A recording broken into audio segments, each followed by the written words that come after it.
Hello students, आपका स्वागत है आपके अपने YouTube चैनल प्रॉपर गाइडेंस की लर्न फ्रॉम होम सीरीज की एक नई वीडियो में, जिसमें आज हम सॉल्व करने वाले हैं ओ लेवल का M3R4 programming and problem solving through C language का जनवरी 2017 के एग्जाम में आया हुआ पेपर। तो चलिए हम लोग शुरू करते हैं। लेकिन उससे पहले आप लोग कॉपी पेन ले लीजिएगा और साथ साथ में आप लोग सॉल्व करने की कोशिश किया करें, जिससे आपको पेपर और अच्छे से समझ में आएगा और साथ ही आपका पेपर पास करना बहुत ही आसान हो जाएगा। तो चलिए शुरू करते हैं। देखिए, आपका पहला क्वेश्चन आपसे क्या कह रहा है कि निम्नलिखित में से किस सॉफ्टवेयर का प्रयोग सोर्स कोड को ऑब्जेक्ट कोड में बदलने के लिए किया जाता है। कौन सा सॉफ्टवेयर है जो सोर्स कोड को बदलता है ऑब्जेक्ट कोड में? तो जैसा कि आपको पता है, ठीक है, ये असेंबली कोड को बदलता है एग्जीक्यूटेबल प्रोग्राम में, ये सोर्स कोड को बदलता है एग्जीक्यूटेबल प्रोग्राम में, लेकिन यहाँ पे बात हो रही है सोर्स कोड को ऑब्जेक्ट कोड में बदलने की। वो कौन करता है? कंपाइलर करता है। ठीक है, चलिए आगे देखिए। सी लैंग्वेज में कौन सा कीवर्ड नहीं है? देखिए, आपको पता है कि मेन एक फंक्शन है, ये कीवर्ड नहीं है। मेन एक फंक्शन है जो कि कीवर्ड नहीं है। ठीक है, चलिए आगे देखिए। 1.3 इनमें से कौन सा इनवैलिड कैरेक्टर कांस्टेंट है? देखिए, कैरेक्टर कांस्टेंट्स क्या होता है? देखिए, ये कैरेक्टर कांस्टेंट है। क्यों भाई? समझना। सबसे पहले एक बात समझो, यहाँ पे कंफ्यूजन नहीं होना कि जब भी आपके पास एक से ज्यादा कैरेक्टर्स कहीं लिखे हो तो वो कैरेक्टर कांस्टेंट नहीं हो सकता, वो स्ट्रिंग हो जाता है। लेकिन आपको सर यहाँ पे भी दो लिखे हैं, लेकिन देखना, याद रखना कि जितने भी एस्केप सीक्वेंस हैं,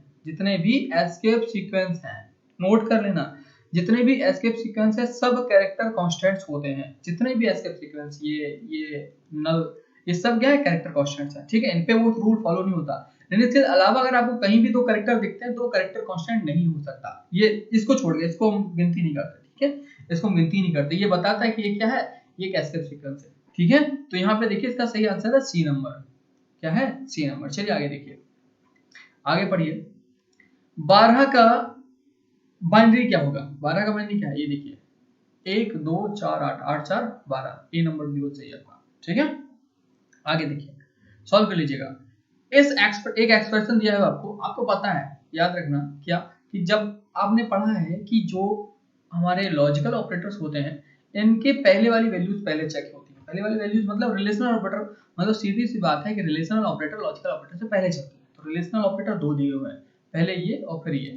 तो याद रखना कि जब भी दो रिलेशनल ऑपरेटर साथ में, यानी दो समान वैल्यू वाले ऑपरेटर साथ में हो, तो पहले कौन सा चलता है? लेफ्ट वाला। ठीक, तो पहले ये चलेगा और फिर ये चलेगा। तो यहाँ पे देखिए, पहले ये और ये सिर्फ बी में चला हुआ है, और याद रखना ये दोनों भी समान वैल्यू रखते हैं, तो पहले लेफ्ट वाला। ठीक है, तो इसका सही आंसर क्या है? B number. ठीक है, आगे देखिए 1.6। यहाँ पे कह रहा है कि ये प्रिंट एफ हेलो कितनी बार प्रिंट होगा? आप कहेंगे सर एक भी बार नहीं। क्यों?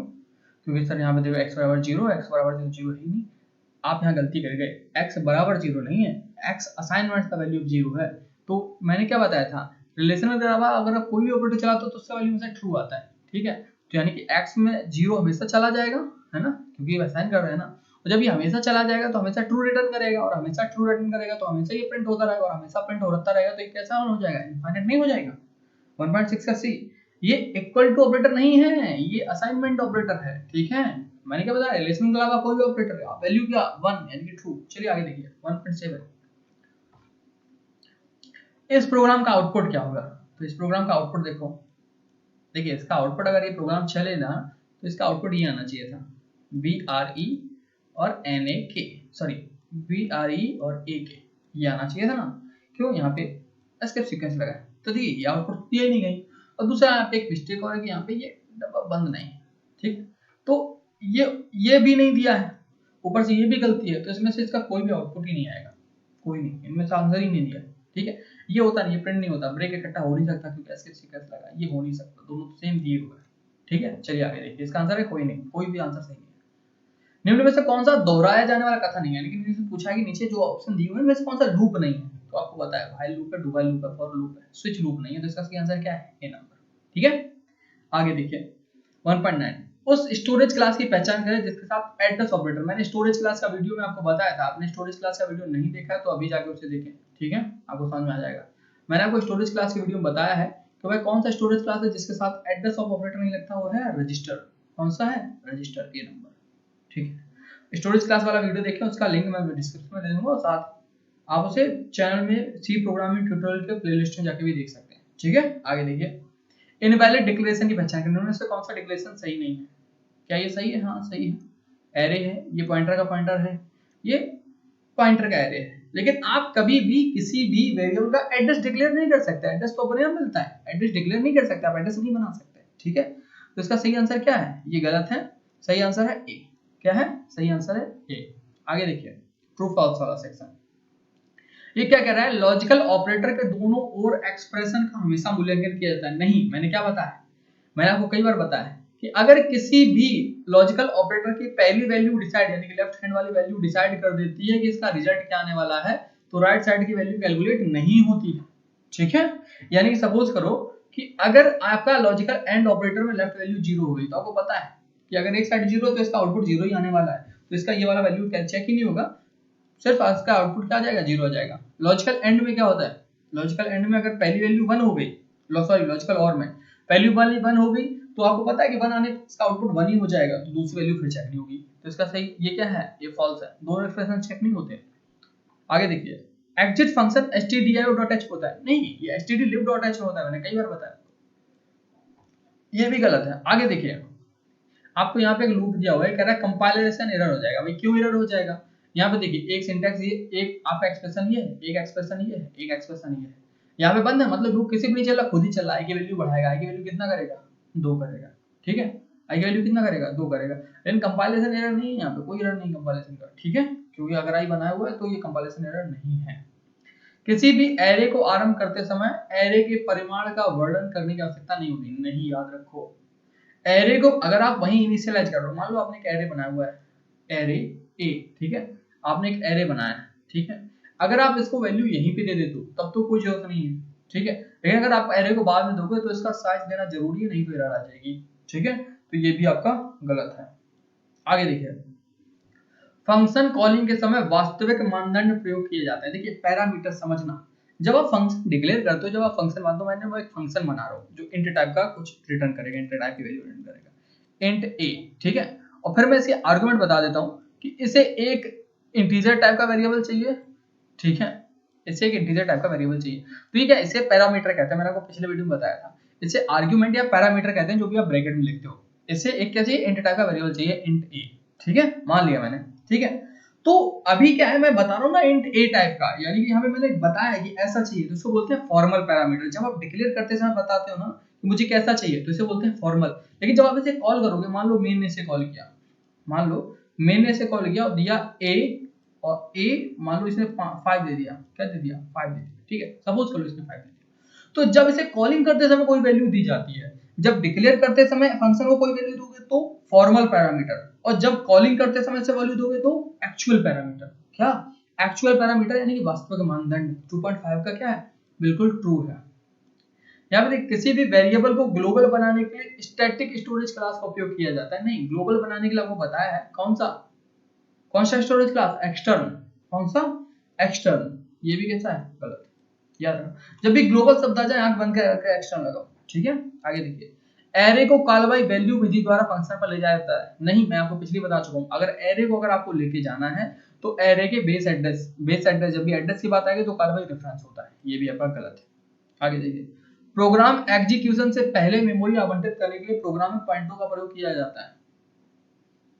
देखो भाई, पॉइंटर का प्रयोग किया जाता है जब आप प्रोग्राम एग्जीक्यूशन के दौरान मेमोरी दे रहे हो, यानी कि डायनेमिक मेमोरी लोकेशन कर रहे हो, तब पॉइंटर यूज किए जाते हैं। ठीक है, पॉइंटर का मुख्य प्रयोग तभी है, कब? डायनेमिक मेमोरी लोकेशन में। मुख्य प्रयोग मैं आपको बता रहा हूँ, मुख्य प्रयोग तब है डायनेमिक मेमोरी लोकेशन कर रहे हो।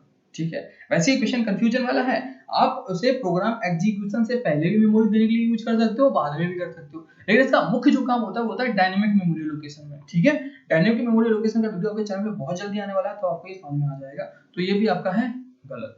ठीक है, आगे देखिए यूनियन के सभी सदस्य एक प्रकार के होने चाहिए। नहीं, ये भी क्या है? गलत है। स्टरलेन फंक्शन एक स्ट्रिंग फंक्शन जो क्या करता है, आपके स्ट्रिंग में कितने कैरेक्टर है काउंट करके बताता है स्ट्रिंग की लेंथ कितनी होती है। ठीक है, लेकिन उसमें स्पेस को ये काउंट नहीं करता है। अप्रमाणित कैरेक्टर स्पेस का मतलब है, अप्रमाणित कैरेक्टर मतलब स्पेस को छोड़कर आर्गुमेंट स्ट्रिंग की लेंथ की गणना करता है। बिल्कुल सही है। देख लीजिए आपके सिर्फ इसमें ट्रू फॉल्स में केवल 2 सही है। ठीक है, इसलिए तुक्का मत मार के आना, गलत हो जाएंगे। ठीक है, सिर्फ पूरे ट्रू फॉल्स से 10 में से सिर्फ 2 सही थे, बाकी सब गलत थे। ठीक है, तुक्का नहीं लगाना। चलिए आगे देखते हैं cross match. Symbol equals to, ये किसका सिंबल है? असाइनमेंट ऑपरेटर ना, ये तो ये देखिए कहाँ है, जे नंबर 3.1 का जे नंबर। आगे देखिए void, void क्या होता है? void क्या होता है? एक ऐसा डेटा टाइप है जो वेरिएबल नहीं बनाता या ऐसे फंक्शन बनाता है जो कुछ भी रिटर्न नहीं करता, ठीक है। तो यहाँ पे देखिए ऐसा कुछ लिखा हुआ है, हाँ देखिए h नंबर लिखा है, एक फंक्शन जो कुछ भी रिटर्न नहीं देता उसे कैसे डिक्लेयर करोगे? void डिक्लेयर करोगे। 3.2 का h नंबर। कैरेक्टर यहाँ पे क्या है? c क्या है? एक पॉइंटर है। c कैसा है? पॉइंटर है जो क्या करेगा? स्ट्रिंग स्टोर करेगा। क्या स्टोर करेगा? स्ट्रिंग के साइज की, 10 साइज की, ठीक है। तो यहाँ कह 3.3 का g नंबर, 3.3 का g नंबर। सी एक पॉइंटर है जो साइज 10 के स्ट्रिंग को सूचित कर रहा है, बिल्कुल सही। कालो क्या होता है? कालो का आपको पता है, डायनेमिक मेमोरी लोकेशन करता है तो सब क्लियर करता है। क्लियर मतलब उसमें जीरो इनिशियलाइज करता है। 3.4 का देखिए कहाँ पे लिखा हुआ है, एल नंबर, देखिए एल नंबर, ठीक है। मेमोरी आवंटित करता है तथा उसे मिटाता है, मिटाता मतलब क्लियर करता है, ठीक है। यहाँ पे देखो क्या है, यहाँ पे एक एरे, यहाँ पे ये अंदर समझना, ये डिक्लेरेशन बहुत इंपॉर्टेंट है। ये क्या है? एक एरे है। और ये सी क्या है? सी क्या है? एरे के हर एलिमेंट के लिए एक अलग पॉइंटर है। ये देखिए जब ब्रैकेट ना लगा हो तो क्या हो जाएगा? पॉइंटर का एरे हो जाएगा। लेकिन जब ये ब्रैकेट लगा हो ना तो एरे के हर एलिमेंट के लिए पॉइंटर है। समझना दोनों को। मान लीजिए अगर ऐसे लिखा है तो ये क्या है? पॉइंटर का एरे। और ये क्या है? हर एलिमेंट के लिए पॉइंटर। दोनों चीजें अलग अलग रखना यार, बहुत पूछा जाता है। 3.5 का क्या है? देखिए डी नंबर, 3.5 का डी नंबर। जब ब्रैकेट लगा हो तो हर एलिमेंट के लिए पॉइंटर, और जब ब्रैकेट ना लगा हो तो पॉइंटर का एरे, ठीक है। ब्रेक क्या करता है? लूप को तोड़ता है। ब्रेक क्या करता है? लूप को तोड़ता है। 3.6 का बी नंबर, ठीक है। आगे देखिए रिटर्न, रिटर्न क्या करता है? रिटर्न क्या करता है कि आपने फंक्शन से कोई वैल्यू लेना है तो रिटर्न। तो यहाँ पे देखिए औपचारिक मानदंडों यानी कि फॉर्मल आर्गुमेंट्स की अपडेटेड वैल्यू प्राप्त करना है तो रिटर्न, ठीक है। यानी जब आप कालाबाई रेफरेंस करोगे तो आपको जो वैल्यू मिलनी है ना वो किसके जरिए मिलेगी? वो रिटर्न के जरिए मिलने वाली है, ठीक है। आगे देखिए एक्सटर्न, मैंने अभी आपको बताया था एक्सटर्न किसके होता है? ग्लोबल वेरिएबल के लिए। तो देखिए सी नंबर पे 3.8 का सी नंबर। चलिए आगे देखते हैं। CLR SCR एक फंक्शन होता है जो क्या करता है? टर्बो काम करता है। तो इसके लिए क्या करना होता है कि आपकी स्क्रीन को क्लियर करता है, इसका पूरा नाम क्लियर स्क्रीन।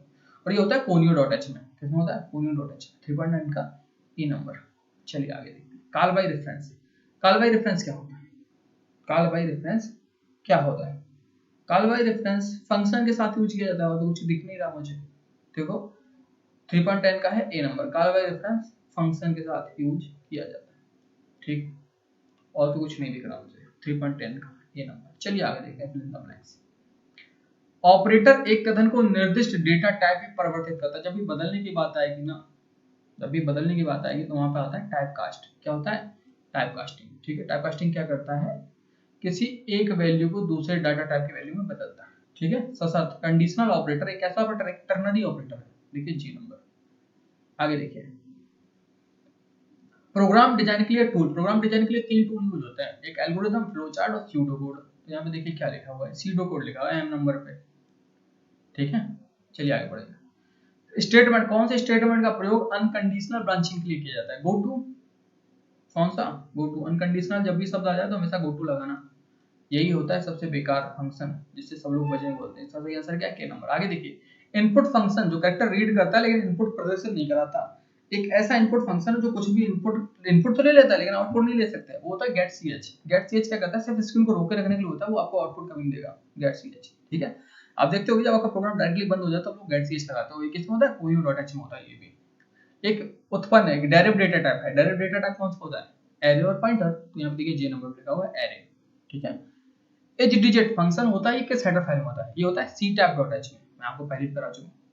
ये है पी नंबर। आगे देखिए डिफॉल्ट रूप में लोकल वेरिएबल का स्टोरेज क्लास। स्टोरेज क्लास वाला वीडियो देखिए आप, ये समझ जाएंगे। लोकल वेरिएबल होते हैं ऑटो स्टोरेज क्लास के, एल नंबर, ठीक है।